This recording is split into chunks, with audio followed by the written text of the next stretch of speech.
أعوذ بالله من الشيطان الرجيم. بسم الله الرحمن الرحيم.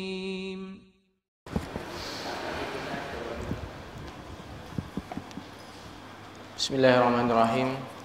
السلام عليكم ورحمة الله وبركاته. Alhamdulillah ala fadlihi wa ihsanih wa ashkuruhu ala taufiqi wa amtinani wa ashhadu an la ilaha illallah wa ashhadu an la ilaha illallah wahdahu la syarika lahu ta'zima li sya'nih wa ashhadu anna muhammadan abduhu wa rasuluh da'i ila ridwani wa ala alihi wa ashabihi amma ba'd.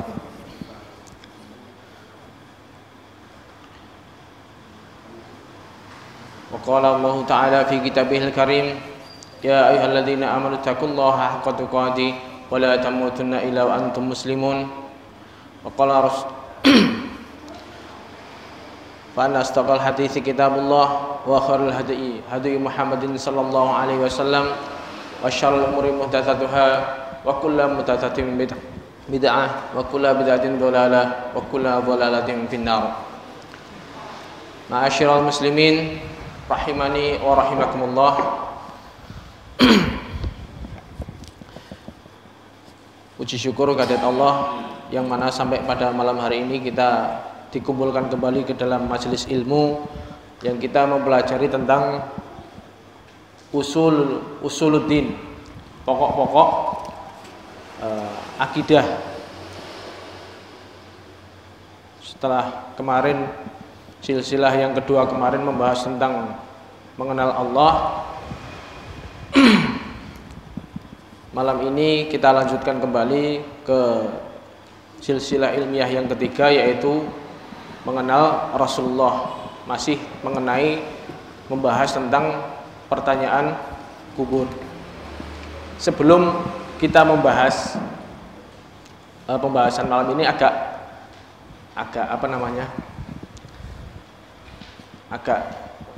nyimbang sedikit dari materi karena ini insya Allah sebentar lagi kita mungkin yang banyak dibicarakan di tanah air kita, ya karena menjelang tanggal 25 Desember ini ada perayaan khusus bagi umat Nasrani, dan pasti akan pembahasan tentang ucapan selamat itu akan selalu dibahas. Makanya mumpung kita sedang membahas tentang tauhid, kita sekalian ulas dari sisi hukumnya. Jadi yang biasanya kita lihat banyak sebagian dari kaum muslimin itu mengucapkan ucapan selamat hari Natal kepada orang-orang, teman-temannya, relasi-relasinya dari kaum Nasrani yang sedang merayakan hari Natal. Kita sedikit bahas masalah ini karena kaitannya dengan tauhid, kaitannya dengan masalah akidah.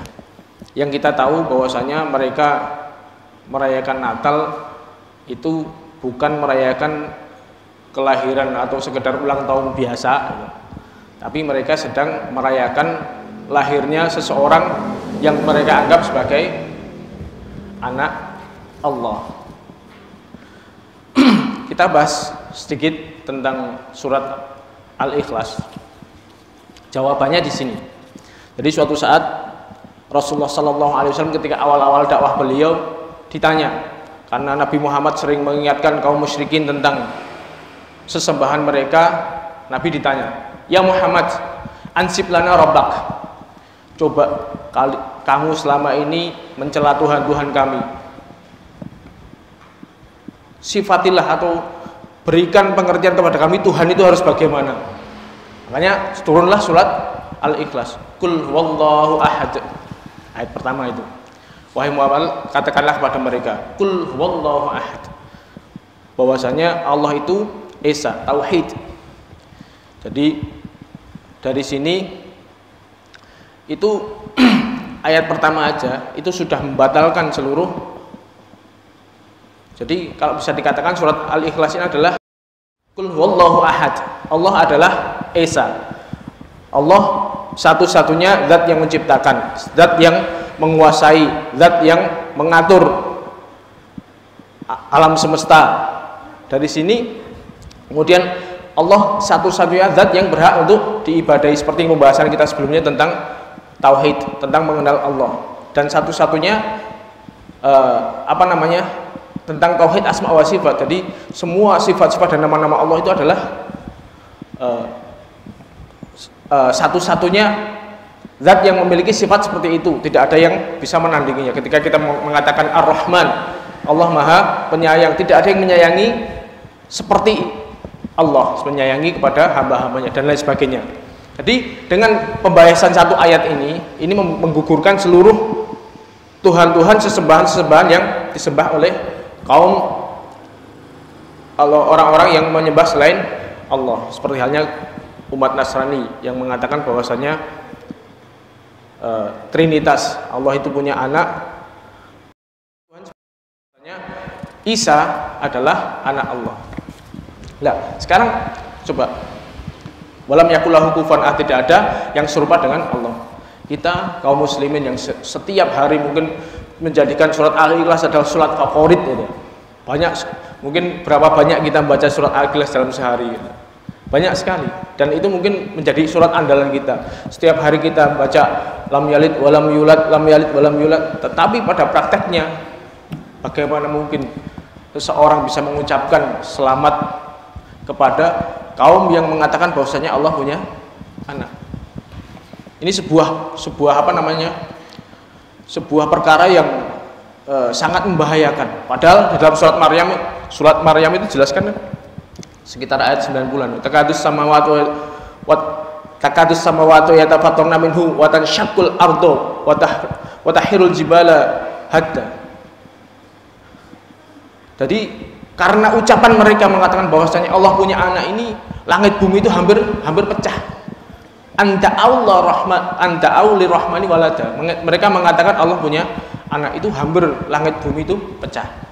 Dalam hadis Bukhari dan Nasa'i yang diriwayatkan dari Abu Hurairah, kadzdzabani ibni Adam walam yakul lahu dzalik.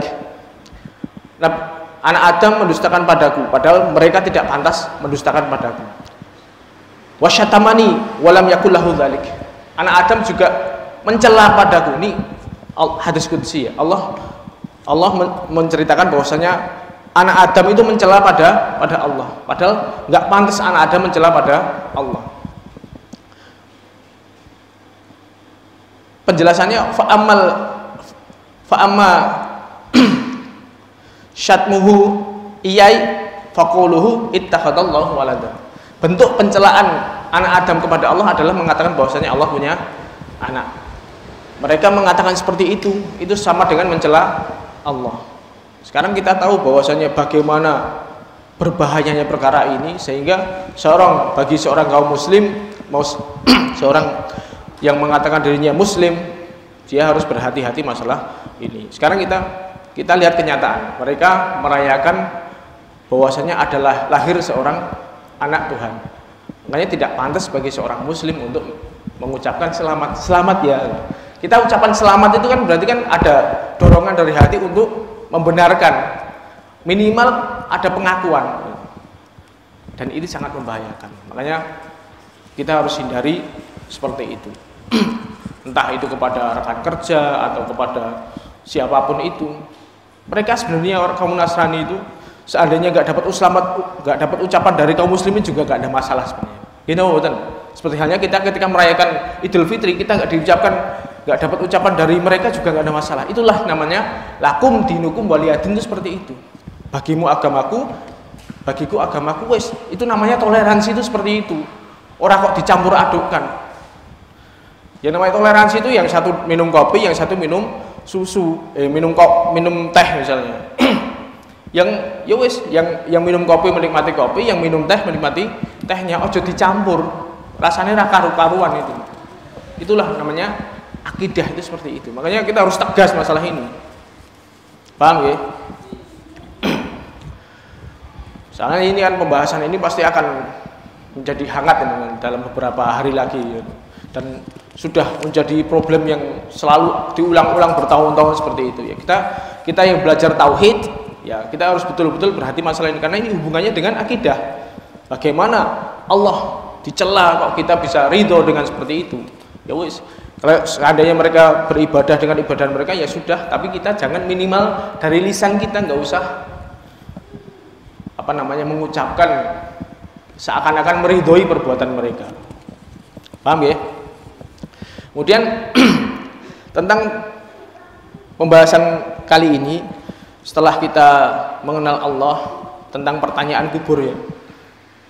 Yang pertanyaan pertama itu siapa roh Tuhanmu, dan kita sudah kemarin mendalami tentang Allah. Sekarang pertanyaan kedua, siapa nabimu? Pertanyaan yang kedua yang setiap kita akan ditanya di alam kubur adalah tentang siapa nabimu. Wajib atas setiap muslim dan muslimah untuk mengenal Nabi Muhammad sallallahu alaihi wasallam. Beliau adalah Muhammad ibnu Abdullah ibnu Abdul Muthalib, termasuk keturunan Bani Hashim. Bani Hashim itu termasuk nasab yang mulia. Bahkan kakeknya itu ya termasuk tokoh. Jadi nasabnya Nabi itu termasuk nasab yang tinggi di kalangan kaum Quraisy, termasuk nasabnya itu nasab yang mulia. Beliau termasuk keturunan Nabi Ismail bin Ibrahim alaihi wassalam. Jadi kalau diurutkan ke atas Bani Hashim, kemudian terus naik sampai ketemu dengan Nabi Ismail. Bedanya silsilahnya dengan Bani Israel, orang-orang Yahudi dan Nasrani yang mereka selalu mengunggul-unggulkan mereka dari jalur Yakub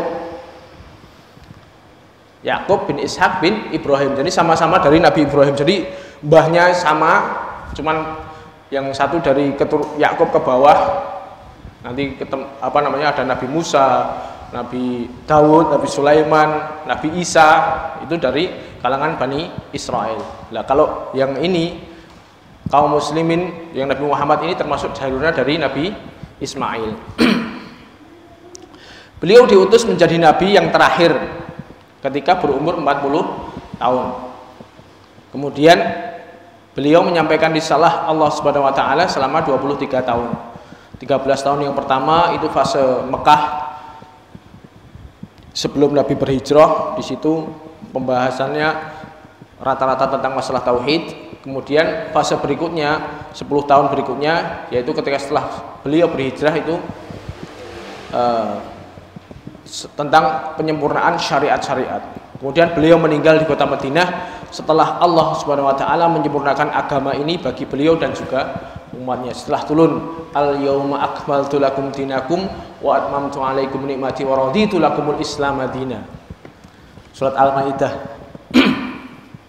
Jadi agama Islam sudah sempurna. Jadi ketika Nabi wafat, agama Islam sudah final, sudah selesai. Semua hal-hal yang mendekatkan diri kepada Allah, semua hal-hal yang Allah perintahkan sudah diajarkan semuanya oleh Nabi Muhammad, dan tidak ada ruang untuk membuat syariat-syariat baru setelah meninggalnya Nabi Muhammad. Ini yang menjadi pokok pembahasan kita nanti, karena termasuk persaksian kita.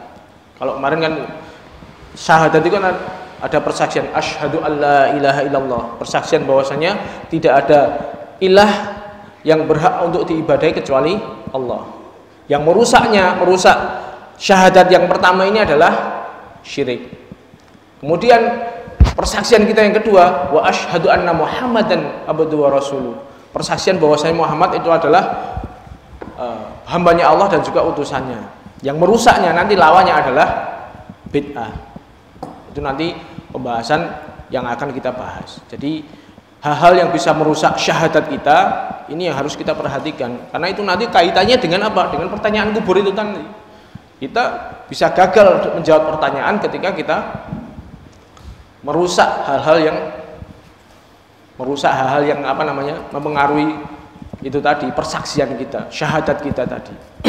Karena Nabi sudah menyampaikan semua risalahnya, Allah menyampaikan semua risalah dari Allah sudah disampaikan semuanya. Jadi tidak ada ruang untuk mengkreasikan bentuk ibadah-ibadah baru, sudah nggak ada lagi.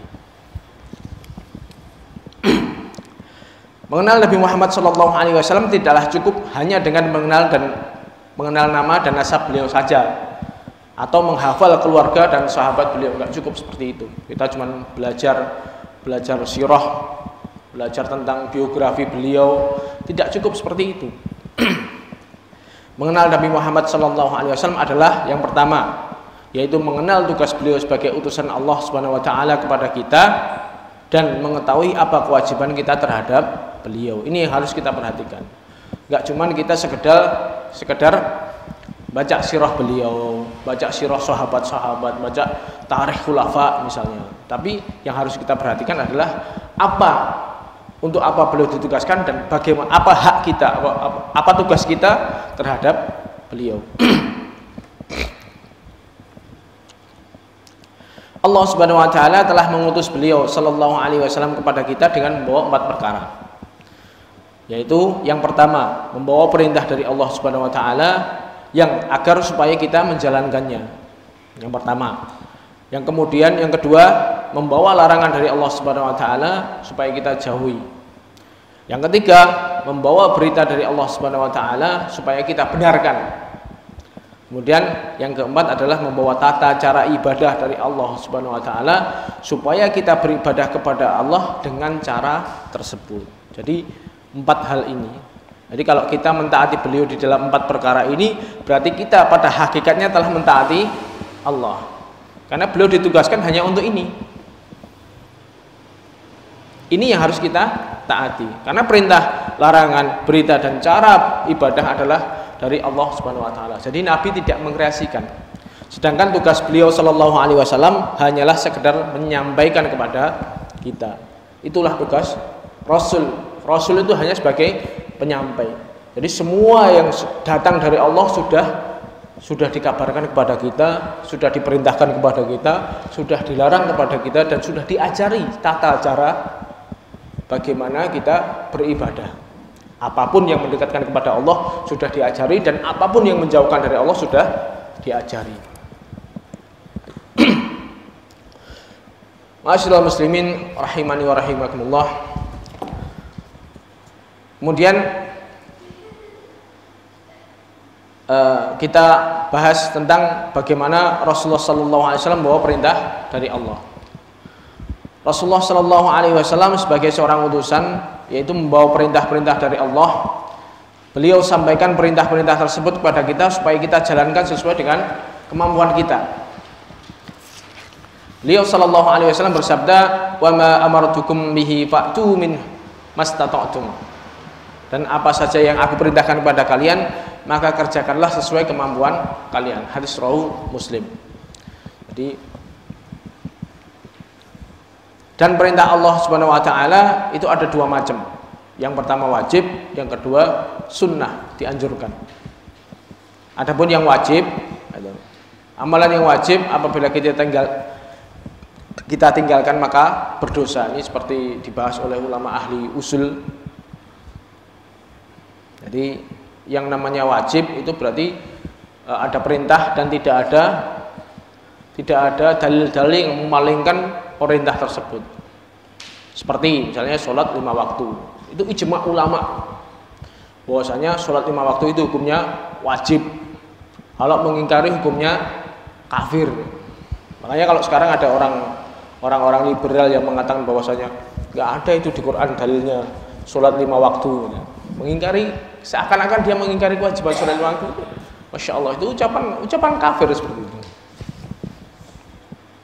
Makanya berapa banyak hadis-hadis, bahkan ketika termasuk hadis Jibril itu kan mengatakan bahwasanya apa itu Islam, itu kan Nabi menjelaskan Islam adalah syahadat, sholat, zakat, puasa dan haji.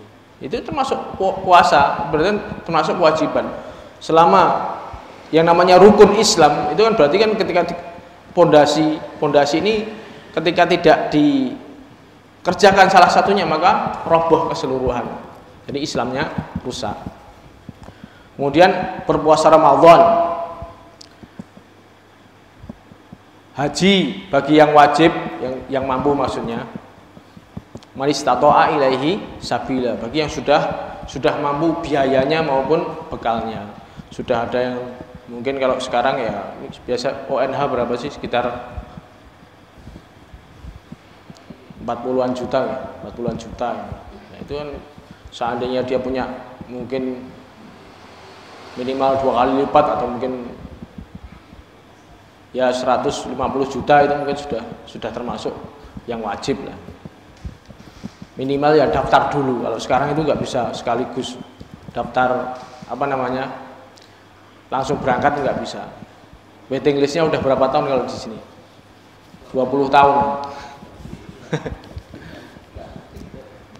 Ya kalau sekiranya rezekinya ada, dinilai mampu, sudah termasuk yang wajib, ya sudah segera daftar. Karena minimal dengan daftar itu, meskipun nanti pas, meskipun ini kita ngomong seandainya belum sampai berangkat kok sudah dipanggil oleh Allah, minimal sudah ada azam untuk berangkat, sudah tercatat seperti itu, daripada yang tidak sama sekali. Kekayaannya melimpah, kekayaannya secara lahiriah banyak, ya ora daftar, ya ora, nggak ada kerentek, itu ya ada di situ terkena ancaman. Kemudian memakai hijab bagi wanita, ini juga wajib, hukumnya wajib, meskipun banyak orang yang melalaikan hal ini. Jadi bukan barometernya itu dalil. Kalau ketika dalil Quran mengatakan ini wajib, tidak ada yang memalingkan dari kewajiban ini, makanya hukumnya wajib, meskipun masyarakat sekitarnya mengatakan pada tidak memakai hijab. Jadi jangan memakai apa namanya kebiasaan orang sekitarnya sebagai dalil. Kayak orang kudung, kayak orang hijaban berarti oleh, bukan gitu. Dalil, selama dalilnya perintah gitu. Yudnina alaihi min jalabibihin, ya wes kita laksanakan.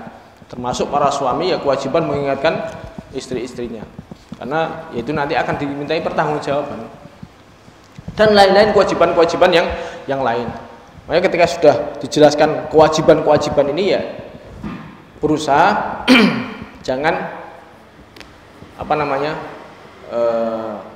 jangan tawar-menawar masalah kewajiban, terutama yang hubungannya dengan rukun Islam. Ini harus betul-betul kita perhatikan. Syahadat ini kan hampir semuanya ini sudah ya. Puasa, sholat, zakat. Nah, zakat ini ya bagi para orang-orang yang mempunyai harta ini jangan kita lalaikan. Bukan berarti ketika kita sudah banyak bersedekah itu sudah apa namanya gugur kewajiban zakatnya, bukan. Kita utamakan dulu yang wajib ini. Zakatnya dihitung, ada zakat mal, ada zakat tijarah, kemudian zakat fitrah gitu. Dan juga zakat zuru kalau misalnya bercocok tanam itu, dan zakat-zakat yang lain itu harus kita perhatikan. Ini yang paling, jadi yang diperhatikan yang wajib dulu, meskipun dia sedekahnya banyak, ketika dia melalaikan yang kewajiban yang utama ini juga pilarnya juga belum terpenuhi. Makanya perlu kita belajar tentang fikih-fikihnya, bagaimana fikih zakat ya. Kita nanti belajar khusus tentang hal itu. Karena yang wajib-wajib itu memang harus dipelajari. Kemudian yang kedua adalah sunnah. Adapun amalan yang sunnah adalah apabila tidak dikerjakan seseorang maka tidak berdosa. Ini berarti kebalikannya. Kalau tadi ada kewajiban, Allah memerintahkan, Nabi memerintahkan, dan tidak ada dalil yang memalingkan dari perintah tersebut. Kalau yang sunnah ini berarti Allah memerintahkan melalui nabinya, tapi ada dalil-dalil yang lain yang meringankan, misalnya Nabi tidak mengerjakan atau yang lain tidak. Ini termasuk sunnah. Contoh, sholat rawatib. Sholat rawatib. Sholat rawatib itu yang sholat 12 rakaat itu ya. Yang apa namanya yang dijelaskan bahwasanya barang siapa yang mengekalkan, melanggengkan sholat ini maka Allah bangunkan surga. Ada 12 rakaat itu. Ada juga sholat-sholat yang lain selain sholat rawatib, misalnya sholat sebelum asar misalnya, itu kan bukan termasuk sholat rawatib, tapi ya ada dalil yang memperbolehkan untuk mengerjakannya. Misalnya antara dua adzan itu ada sholatnya, berarti kan boleh, entah itu 2 rakaat, entah itu 4 rakaat, ada juga dalilnya. Boleh juga sholat duha, kemudian puasa Senin Kemis, puasa Nabi Daud, dan juga amalan sunnah yang lain. Banyak sekali amalan-amalan sunnah yang Nabi ajarkan, juga Allah perintahkan. Nah, kita kerjakan amalan perintah-perintah tersebut sesuai dengan kemampuan kita. Misalnya, bila kita tidak mampu sholat wajib dengan berdiri, maka kita boleh duduk. Ini seperti itu. Yang namanya agama itu mudah. Makanya enaknya itu ada mastata'tum tadi loh. Jadi sepol kemampuan kita. Fattaqullaha mastata'tum. Taatlah kepada Allah, bertakwalah kepada Allah sekuat kemampuan kalian. Kalau memang nggak mampu karena ada udzur, sedang sakit atau sedang kakinya sakit atau sedang yang lainnya, boleh dengan duduk. Kemudian apabila seorang tidak mampu melaksanakan sholat berjamaah di masjid karena sakit, maka silahkan dia melaksanakan sholat tersebut di rumahnya. Atau mungkin karena pandemi kemarin semua masjid ditutup, ada imbauan pemerintah untuk tidak berkumpul, bahkan masjid-masjid semuanya, ya nggak apa-apa. Bukan berarti sholatnya nggak sah, juga enggak. Itu namanya udzur. Kemudian apabila seseorang tidak mampu berpuasa Ramadan karena sakit atau bepergian, maka bisa dia ganti pada hari-hari yang lain. Kemudian yang selanjutnya, orang yang tidak mampu sholat malam 11 rakaat, maka dia bisa sholat malam lebih sedikit daripada itu. Ya sesuai kemampuannya aja. Syukur-syukur bisa kayak yang diceritakan oleh Aisyah, bahwasanya Nabi entah itu Ramadan atau tidak Ramadan, beliau sholat 11 rakaat. Tapi ya jangan nanya panjangnya sholat itu, bagaimana bagusnya, bagaimana khusyuknya. Ya kalau misalnya kita nggak mampu, ya bisanya pol-pol bisa bangun saya setengah jam sebelum subuh, monggo silakan, sak mampunya. Entah itu 2 rakaat kah, 3 rakaat kah, witir atau 4 rakaat, silakan. Demikian juga bagi orang yang tidak mampu berpuasa Daud alaihi salam, maka bisa berpuasa dengan puasa yang lebih ringan daripada itu. Memang puasa Nabi Daud itu berat, sehari puasa sehari enggak, sehari puasa sehari enggak. Kayaknya berat, ya udah Senin Kemis lumayan kan, seminggu 2 kali. Kalau enggak mampu lagi sebulan 3 kali ada. Sebulan 3 kali pahalanya seperti puasa sebulan, karena 1 hari sama dengan 10 hari pahalanya. Dan juga yang lain-lain. Dan Allah Subhanahu wa taala tidaklah memerintahkan kita dengan sebuah perintah kecuali di dalam perintah tersebut pasti ada hikmah dan juga ada kebaikan bagi kita semuanya. Itu pasti ada.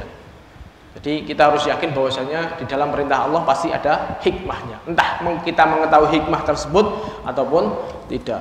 Mungkin ada sebagian para peneliti yang mengatakan bahwasanya dengan gerakan sujud misalnya itu bisa melancarkan peredaran darah misalnya gitu. Sebenarnya salah satu hikmah yang diketahui. Ada juga hikmah-hikmah yang lain yang kita tidak ketahui. Yang jelas semuanya memuaranya sama. Kedekatan kita kepada Allah itu bisa menenteramkan hati. Ala inna bidzikrillahi tatma'innul qulub. Dengan kita mendekatkan kepada Allah dengan apapun itu, perintah mengerjakan ibadah wajib, puasa atau ibadah sunnah, semuanya itu bisa menenteramkan hati. Jadi kalau dia ibadahnya benar pasti hatinya tentrem. Jadi kalau dia semakin beribadah kok hatinya tambah ora tentrem, berarti ada yang salah dengan ibadahnya. Udah itu aja. Baik. Kita lanjutkan pembahasan selanjutnya, yaitu bahwasanya Rasulullah SAW membawa larangan dari Allah. Rasulullah SAW sebagai seorang utusan membawa larangan-larangan dari Allah Subhanahu wa taala. Beliau sampaikan larangan-larangan tersebut pada kita semua supaya kita menjauhi. Beliau sallallahu alaihi wasallam bersabda, "Ma nahaitukum an fajtanibuh." Jadi apa yang aku larang maka hendaklah kalian jauhi. Hadis riwayat Muslim. Dan larangan Allah itu juga ada 2 macam. Seperti tadi. Yang pertama adalah haram, yang kedua makruh. Haram itu berarti ada dalil larangannya, larangan tegas dan tidak ada dalil yang memalingkannya dari larangan tersebut. Kemudian yang makruh itu ya ada larangannya, tapi di situ ada dalil-dalil yang memalingkan dari larangan tersebut. Yang pertama haram. Haram, larangan yang haram adalah apabila dikerjakan maka berdosa. Bahkan ada sebagian yang bisa mengeluarkan dari Islam. Haram kalau cuma sekedar dosa itu dia termasuk muslim yang fasik. Tapi kalau sampai dia melakukan sebuah perbuatan yang sampai mengeluarkan dari Islam, ya itu bahaya. Contohnya seperti berzina, kemudian membunuh tanpa hak, riba, sama. Itu juga larangan-larangan yang termasuk dosa-dosa besar. Zina itu ya kalau diterapkan hukumannya di Indonesia itu kayaknya tidak bisa, karena memang berat bagi yang belum nikah itu dicambuk sampai 100 kali. Itu kan ya kalau dilaksanakan di sini kan juga susah. Bagi yang sudah menikah berzina itu ya dirajam, ditanam setengah badan ke atas masih, kemudian dilempari batu dengan batu yang kecil tidak mematikan sampai mati. Itu berat. Dan itu hukuman seperti itu di Arab Saudi ada. Masih sampai sekarang masih ada. Meskipun kejamnya kayak apa, itu termasuk ya bagian hukum Allah yang itu membawa kebaikan, ada hikmahnya. Dengan adanya seperti itu bisa menimbulkan efek jera. Kemudian membunuh tanpa hak juga seperti itu. Hukumannya ya kalau dia dengan sengaja ya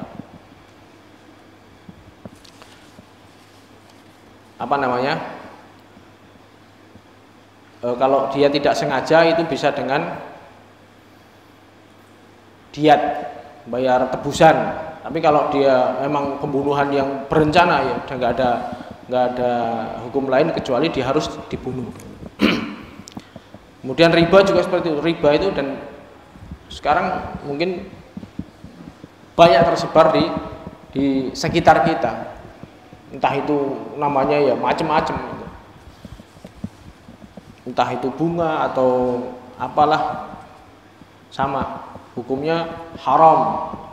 Dan keharaman riba ini mencapai derajat yang sangat mengkhawatirkan, seperti halnya dia ngajak nantang perang Allah Rasul. Makanya ini termasuk orang kendel. Kemudian berdusta, ghibah.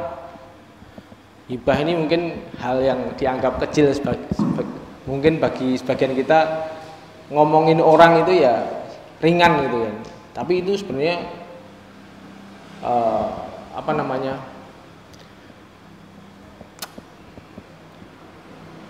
akibatnya itu berat, karena dia menghadiahkan amal solehnya nanti kepada orang yang dia gibahin. Padahal orang di akhirat nanti sangat butuh kepada amal soleh. Nah, ketika dia di akhirat nanti, dia akan menghadiahkan amal solehnya kepada orang yang dia gibahin.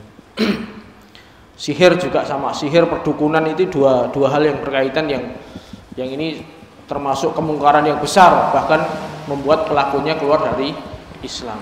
Dan ini fenomena ini banyak terjadi di sekitar kita, di Indonesia ini terutama, karena orang-orang yang mempunyai kemampuan kayak dukun-dukun itu dihormati di sini, sehingga hal-hal itu banyak tersebar di sini, sedikit-sedikit dukun, sedikit-sedikit sihir. Makanya kita sangat perlu dengan ruqyah syariah untuk menangkal hal ini. Minuman keras dan lain-lain, semua keharaman yang haram, Allah mengharamkan, itu dosanya besar. Ada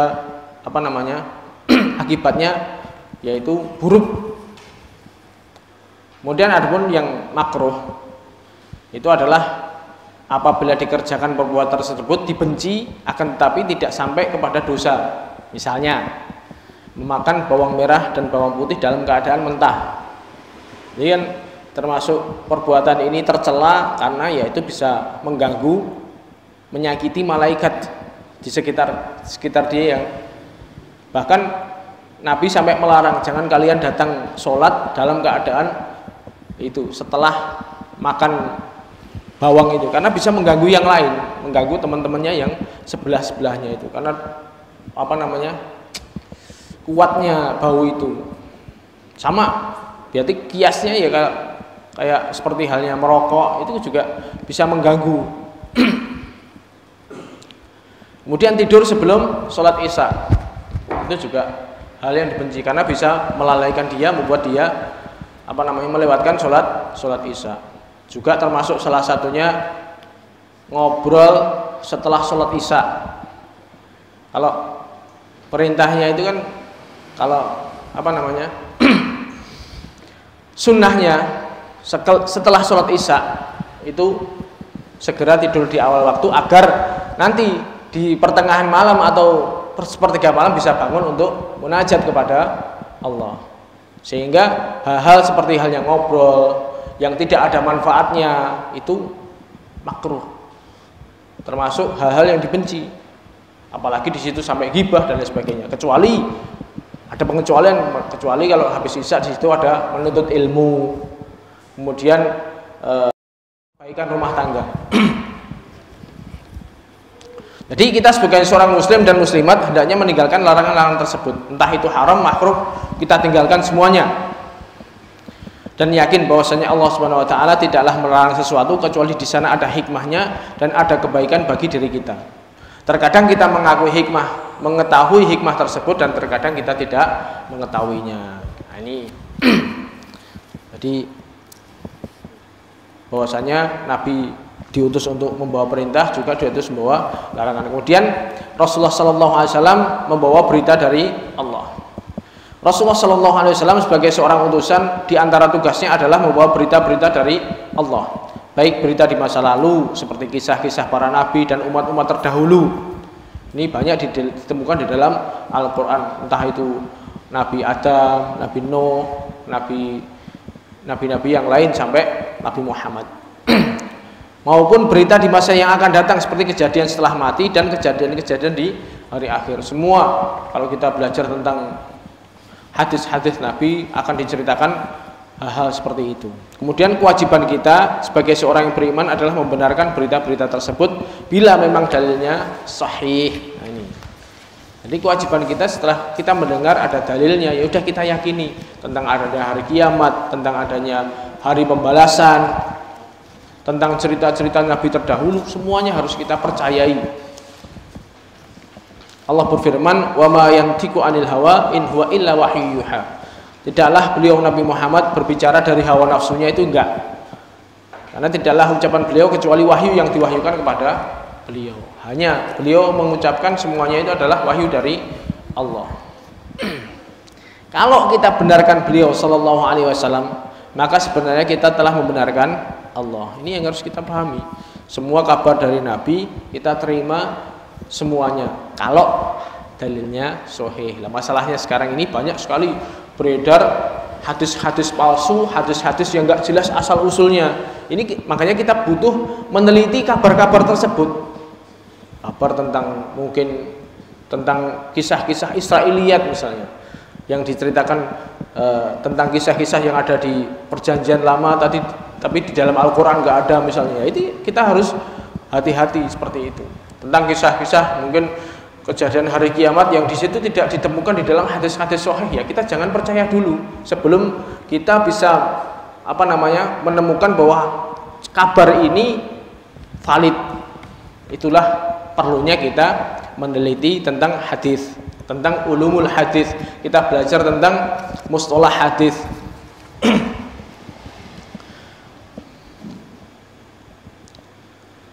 Jadi apa yang beliau, kalau kita membenarkan cerita Nabi berarti kita membenarkan cerita dari Allah. Kalau kita dustakan beliau sama, maka sebenarnya kita telah mendustakan Allah Subhanahu wa taala. Akal yang sehat tidak akan bertentangan dengan dalil yang sahih. Jadi semuanya hal-hal yang itu pasti masuk akal.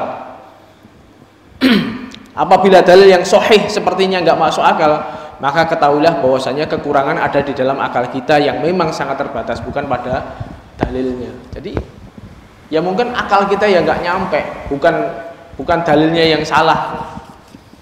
Ketika Allah mengabarkan misalnya Allah di atas arsy, Allah ada di atas misalnya, dan lain sebagainya, kok dipikir-pikir kok nggak masuk akal, ya berarti akal kita ya nggak nyampe. Allah punya tangan, Allah punya wajah misalnya, nggak usah diutak-atik, datang kita percaya sesuai dengan kabar yang datang kepada kita. Rasulullah Sallallahu Alaihi Wasallam dikenal oleh kaumnya sebagai orang yang jujur sebelum beliau menjadi nabi. Semenjak sebelum beliau diutus menjadi nabi, tidak pernah beliau sekalipun berdusta, baik kepada anak kecil, sebaya maupun kepada orang tua, baik ketika bercanda maupun dalam keadaan yang bersungguh-sungguh. Dan itu sudah dikenal oleh kalangan kaum Quraisy waktu itu. Jadi Nabi adalah Al-Amin, orang yang sangat terpercaya. Apabila beliau Sallallahu Alaihi Wasallam tidak berani untuk berdusta atas nama beliau, nggak berani atas nama beliau dan juga atas nama manusia, maka bagaimana beliau Sallallahu Alaihi Wasallam berani berdusta atas nama Allah Subhanahu Wa Taala Rabbul Alamin? Ini jelas logika orang-orang Quraisy ini yang keliru. Ketika Nabi sebelum menyampaikan risalah dipercayai 100%. Begitu Nabi datang membawa risalah, ketahuilah bahwasanya tidak ada Tuhan yang berhak untuk diibadahi kecuali Allah, langsung didustakan. Oh, Muhammad gila, Muhammad tersihir dan lain sebagainya. Seperti itulah tugas kita mempercayai. Jadi 3 pembahasan awal ini adalah tentang bagaimana Nabi datang membawa perintah, Nabi datang membawa larangan, dan juga membawa kabar berita. Insya Allah untuk silsilah atau pembahasan kali ini sampai sekian. Nanti pembahasan besok yang berikutnya itu tentang bahwasanya Nabi membawa tata cara ibadah dan cara dan supaya kita beribadah dengan cara tersebut. Nah, ini nanti hubungannya dengan